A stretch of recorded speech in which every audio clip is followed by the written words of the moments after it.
Hi, in this video I will go over long division. Looking at the first one, I have 372 divided by 6. I'm going to start off and ask myself, can 6 go into 3? And the answer is no, it cannot, so I will just put a 0 up there. I can also leave it blank. Next, I will ask myself, can 6 go into 37? It doesn't have to be evenly, but I know that 6 times 6 is 36, and that's closest to 37, so I will put a 6 here. 6 times 6 is 36, so I will write that below the 37 and subtract. 7 minus 6 is 1. 3 minus 3 gives me nothing, so I will just leave that be. Next, I will move down this 2 next to the 1. And now I will ask, can 6 go into 12? The answer is yes, it goes into 12 2 times. Now I will do 6 times 2, which is 12, and subtract. And the answer is 0.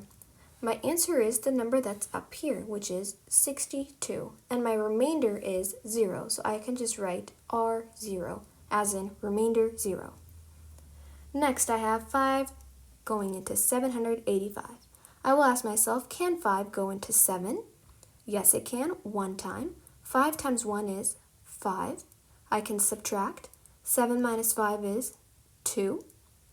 Next step is to bring down the 8 only next to the 2. Now I will ask myself, can 5 go into 28?